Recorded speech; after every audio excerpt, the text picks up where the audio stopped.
I see these young kids go right to the store or go online, and the first thing they buy is a pre-workout. Yeah, of course. And it don't go after the product that just puts all this marketing. You're gonna buy it because your favorite bodybuilder is using it. Right. C-Bums has his pre-workout, and he's using it. It's gotta be great. Yeah. What do you believe? What is the most important supplement to take? I think a multivitamin, multi-mineral. Yeah. Essential fats, essential vitamins and minerals, the two most important supplements, and then I believe fiber is also very important. Yes.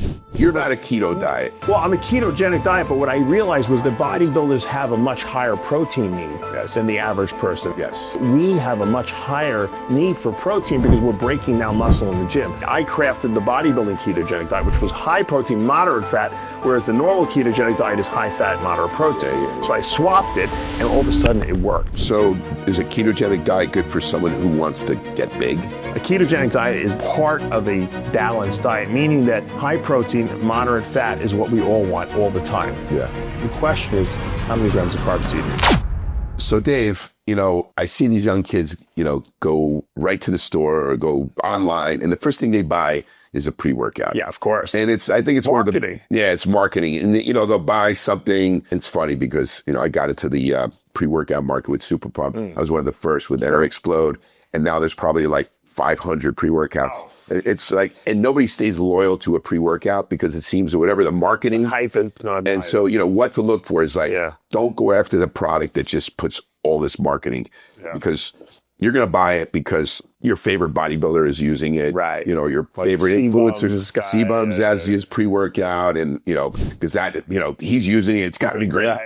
But what do you believe, and what I believe in what is the most important supplement to take when you first start in training? What's funny is that I didn't come out with a pre-workout till years later after I started my company because I was so obsessed with coming out with the stuff that you do need. Yes. I think a multivitamin, multi-mineral with high dosage, with effective dosage, I should say. Yes. Is because when I see people tell me they take like a Centrum one a day, it's crap. I said, you go and buy the best quality supplements, then you go to the drugstore and you buy Centrum or one a day this. Wait a minute, I got to take 6 a day. 10 a day of them might be mineralized, but because you can't put enough content in one little capsule. That's another one. It's a scam, microdosing.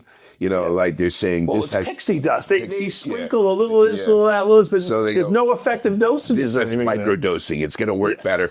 Everything has to have, there's studies that show what supplements work and the efficacious doses of those supplements. If you're using beta-alanine, the study showed 3.2 grams of beta-alanine. Yeah. You can't put that in a capsule. If you put that, what they're doing, a lot of supplement companies, if you look at the label and you're looking at a pre-work, and I put beta-alanine in my vitamin because you got to take it every day. The studies show every day. So to lower lactose instead of just using it 3 to 5 times a day in your workout. But the point is they never put 3.2. They put just enough to give you paresthesia. Right. And you notice that people take that tingling. Oh, it's working. The body's working. We use a lot in my pre-workout I have coming out, Stimulise Max. We use a lot of beta-alanine. I mean, it works. I take around 6 grams a day.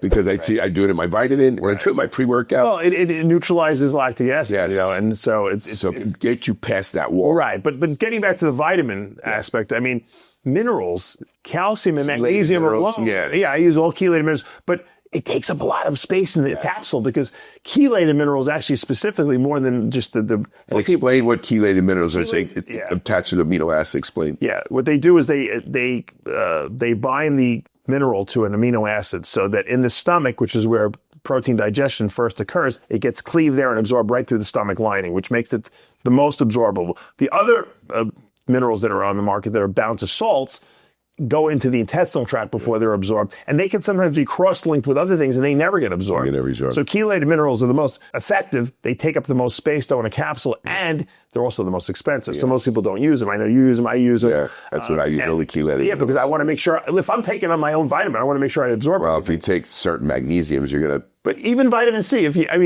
people put like 10 milligrams. It doesn't do anything. I put 500 milligrams in there, at least. And now my new V Mineralize that's coming out, I'm using all the methylated B vitamins now. So I always use methylcobalamin, which is methyl B12. But then I'm using methylfolate too, which is the methylated form of folic acid. And I found that I didn't even know this, and you should get tested too. I sell a DNA kit. Yes. I found I don't methylate B12 and I don't methylate folic acid. So really? I have to take the methylated form, and I was probably deficient because of that for years. And, now my kids, too, I'm going to test them because, it affects brain development. Yeah. Is it genetics? Yeah, because if I'm deficient... So folic acid is very important for brain development. It's super important. A million things. A lot of kids get ADHD. Yeah. So I didn't even know this. That's really good information. So methylated vitamins are important. And, we never used I also upped the dosage of vitamin D3. Yeah. So I used to do 2,000. I do D3 and 5,000. K2. Yeah, and I put K2 in my new V Mineralize too. So I've upgraded as we've got more information. Yeah, I made it more comprehensive. It's hard, and that's like you said. Because we have 16 bottles on our counter, right? I do. Yeah. You and I probably do the same thing every morning. We're like, 2 of this. But a lot of people, I know a lot of people out there don't want to take 10 vitamins. Right. It's hard. And you and I will take a bunch of vitamins. Right. But it is necessary because you think you're getting something, but it's actually nothing. Well, like I said, because you and I do what we do, we put everything into like one bottle of vitamins and minerals so that it makes it easier. Yeah. So that you don't have 14 bottles. Because otherwise people get... Take the brain work. Yeah, they get frozen, they get paralyzed because it's too much to think about. So I do all that work. And then I believe another very important thing, and I don't know if you sell the same product, is essential fatty acids. Oh, yeah. So I have, omega-3. I sell an omega-3. Okay, yeah, I have Omega-Lyze, which is the... You feel good when you have a macadamia nut that you've given me. Well, yeah, I sell actually an oil that's monounsaturated fat, which is not necessarily essential, but very healthy for a diet. And we'll talk about that when we talk about ketogenic diet. Yeah. But I think essential fats, essential vitamins and minerals, the 2 most important supplements. And then I believe, fiber is also very important for fiber. A lot of people neglect fiber in their diet. Yeah. And, I talked about in previous podcasts how important fiber is. Probiotics. Yes. You want to be able to utilize the foods. And, bodybuilders eating all this food. Of course. And then they're just shitting it out. They're not really. What people don't realize, though, is that the probiotic, the good bacteria that live in your colon and your small intestine, they eat and ferment soluble fiber. So you don't even have to take a probiotic supplement per se if you give your body enough fiber to feed that. My number one selling product, I know what yours is. Mine's Fiberlize. I just sell like 30,000 tubs a year. I mean, this stuff is. So you have Fiberlize, and I saw the form. There's a great form. Thank you. I have proven fiber. Yeah. But you're right. It's like people neglect. So as Dave said, a good multivitamin. Multi-mineral. Multi-mineral, but of course, a one a day is not going to do the trick. No. We talked about getting a good fat, omega-3 essential fats, which could be monounsaturated fats, omega-3s, which come from fish oil. Right. You want the polys, which are the omega-3s and 6s, and then omega-9s are good, but, they need to be taken in higher amounts. So in a supplement form, maybe you wouldn't do that, Fiber, right. And people don't realize, you can eat all this protein. Right. These kids are eating all this food and they're not utilizing the nutrients. And the reason why I don't put a protein supplement on the top 3 list is because you can get it from food. Yes. But for most people who work out, who eat 5 to 6 times a day, I would have a provisional protein tub as that 4th ingredient. Exactly. Because most people just can't eat 6 food meals. So it's hard. And it's, if you're, first of all, people work and they just can't break, I got you a meal because I know you're here for the day. And I appreciate that. But a lot of people, they're on the go. Right. They go to work. Yeah. And then they go eat out. If you have a protein shake. If they even do that, most of them skip eating the whole day and then they go home and overeat and then they wonder why they have a big belly. Yeah, so there you have it. Vitamin, essential fat, fiber, and the last and a protein. I would say those are all as important. And those are probably your best sellers and my best sellers. And the funny thing is that if you can afford to do more than that, that's great. And that's getting the branched chain amino acids. Right. I do really know a lot of research on creatine. Right. I take creatine regularly now, and I tell people now. For brain function. Yes, it's great for brain function. I take 10 grams. See, when you get older, you don't care about muscle, you care about brain function. I like training, but it's more about having that clear head. And now there's over 450 studies on creatine. That's another supplement you can use.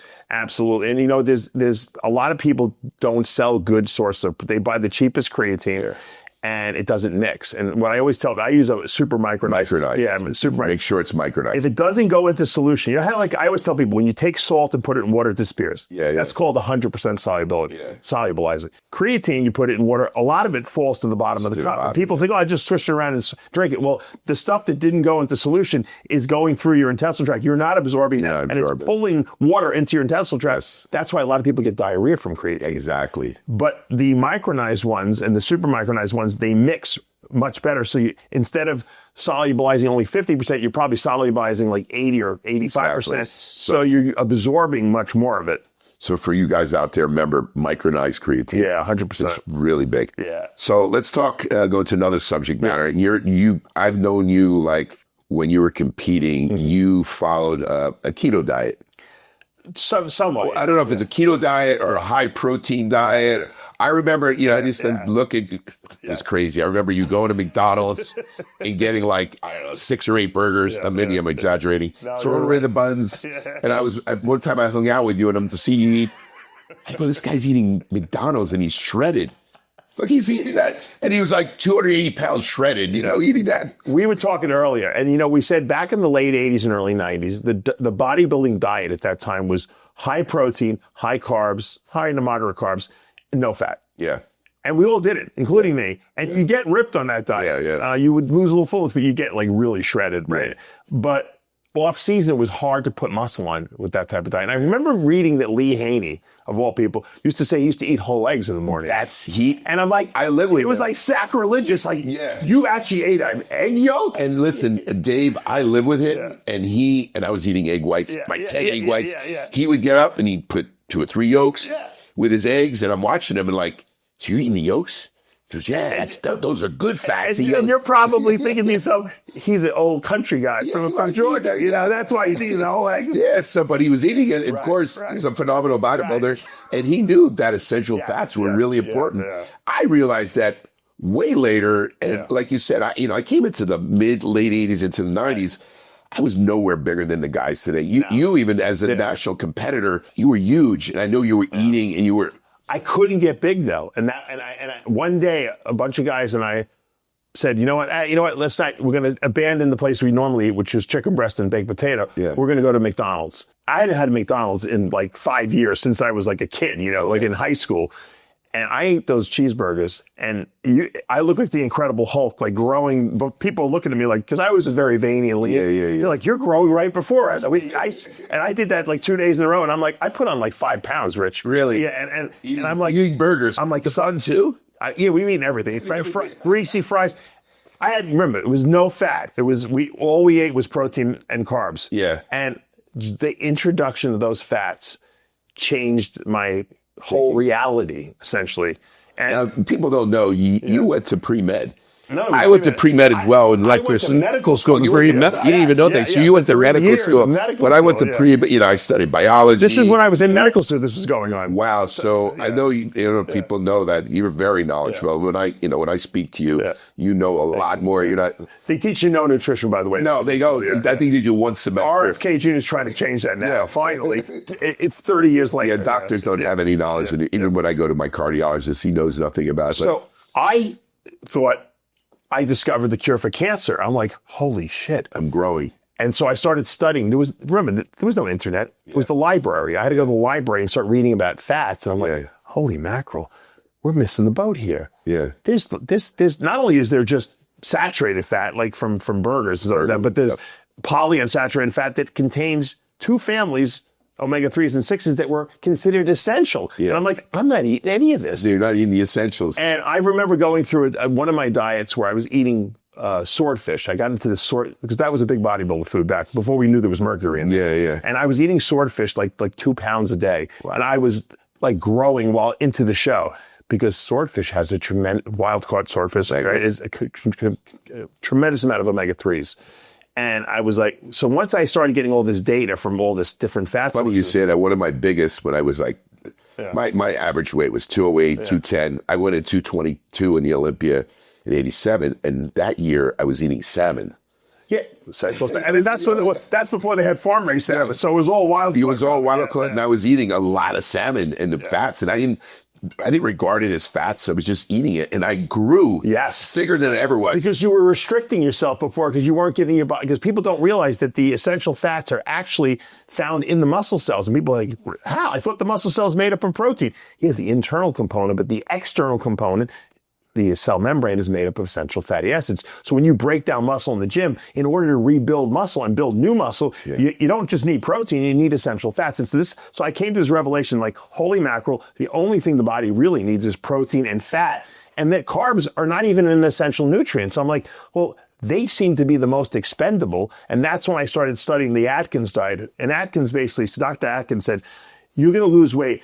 Just don't eat any carbohydrates. No carbs. He didn't tell you what to eat. So people eat more fat. They were eating disgusting forms of fat. Yeah. Bacon and some of the butter keto diets, what I hear they eat, that's like you said, butter. So so You're not a keto diet. Well, I'm a ketogenic diet, but what I realized was that bodybuilders have a much higher protein need than the average person. Like if the average person who doesn't work out and doesn't break down muscle ate as much protein as we did, they would turn that protein into carbs. Yeah. Because their body doesn't need it. But we have a much higher need for protein because we're breaking down muscle in the gym. So bodybuilders, I crafted the bodybuilding ketogenic diet, which was high protein, moderate fat, whereas the normal ketogenic diet is high fat, moderate protein. Yeah. So I swapped it, and all of a sudden it worked, and people were getting great results, and people were diving on this. They weren't losing muscle. So what's the amount of carbs would it? It would be less than 50. But what I would do is like once a week, I would give guys a cheat meal where they can eat whatever they want, and they would like reglycogenate their muscles. So they reglycogenate. And the reason why no one lost muscle was because carbs are not needed for building muscle or repairing muscle. Really? The only thing what they do, and people always say, can I do your ketogenic diet in the off season? I'm like, well, not really, because carbs spare protein. Yeah. So in other words, what that means is that if you eat carbs for fuel, your body will use all the protein that you're eating to rebuild muscle. If you don't eat carbs, okay, then your body will turn some of the protein into glucose and use that for fuel. So you don't want that because now you're losing the protein you're eating. It's just not smart. But when you're dieting, you don't care because the goal is not to build muscle, it's to preserve muscle. Preserve muscle and to get lean. So the ketogenic diet worked great. It worked even better for women. I still use it today on all my women because women are cheaters on their diet. Yeah. And if you get their brain into using fat as a fuel source, which happens on a ketogenic diet, they don't feel moody. They don't get ups and downs. They don't get. So that fat with the protein, they feel better. They feel energetic. Right. They're finding that it's really healthy for you because it reduces fatty liver disease. Really? Because think about it.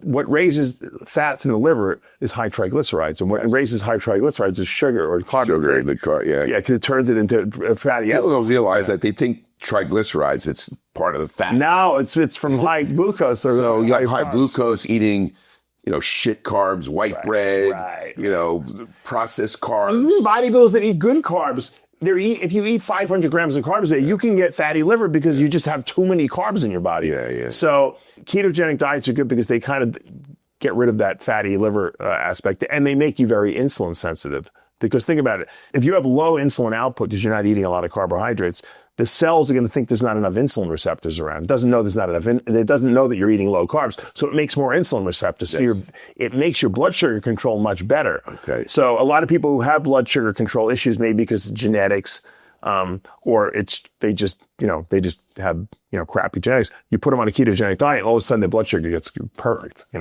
So give a typical day of like here's a woman who wants to lose body fat. I don't know, she's 155 pounds. She wants to get down to like 120. Right. Breakfast, 2 whole eggs, maybe 4 whites made into an omelet, maybe with a little spinach or something like that. Okay.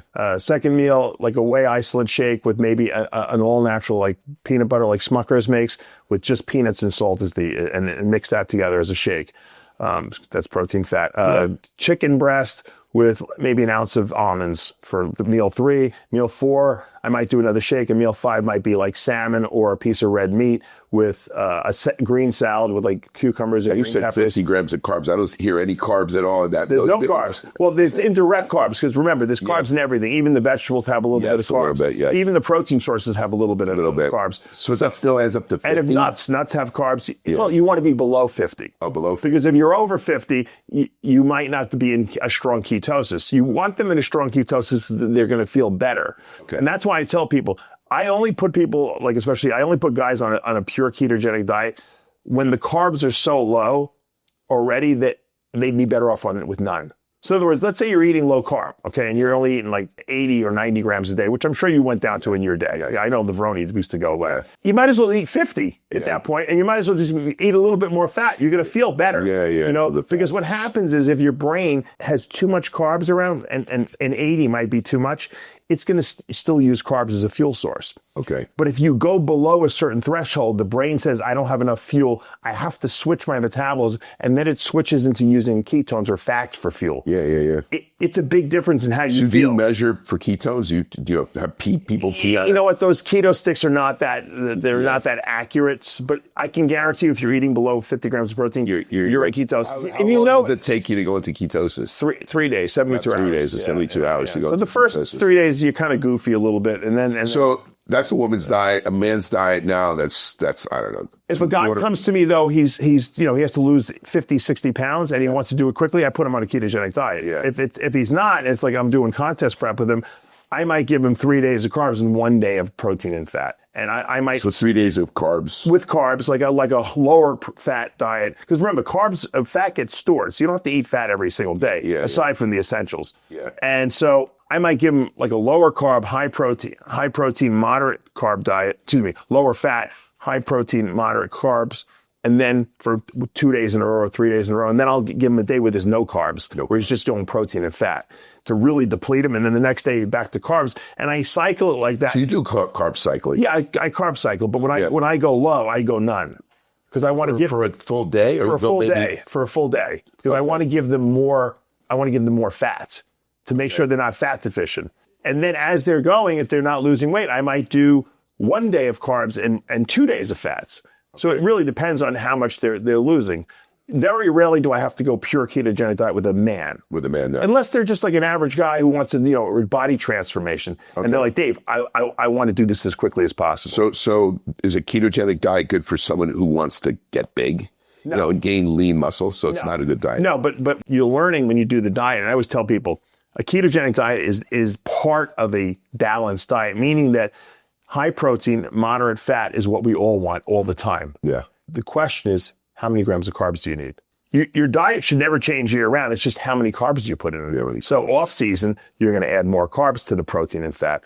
Pre-contest, you're going to eat less carbs with the protein and fat. Yeah. And because our bodies need protein and it needs fat. So it's non-negotiable about how much. That's funny. Like the people don't realize, you don't need carbs. No, you don't. So if you feel like you're really bloated, what are you going to do? Tomorrow you're going to cut your carbs back a little bit. And if you're super flat because maybe you're traveling, you're not eating enough, you're going to up your carbs tomorrow. Yeah. But the protein and the fat should be pretty consistent. And I still follow that diet. I don't measure my food anymore, but I take in a certain amount of protein. If you go for sushi, what are you eating? You're eating fish, avocados, and rice. That's your protein, fat, and carbs. That's why it's such a great bodybuilding diet. And bodybuilders know they grow when they eat sushi. They think it's because the fish is uncooked. It's because you're eating protein, fat, and carbs. And fish that's uncooked has more fat in it, obviously, because you're not burning it off, with the cooking process. Yes. So there you have it.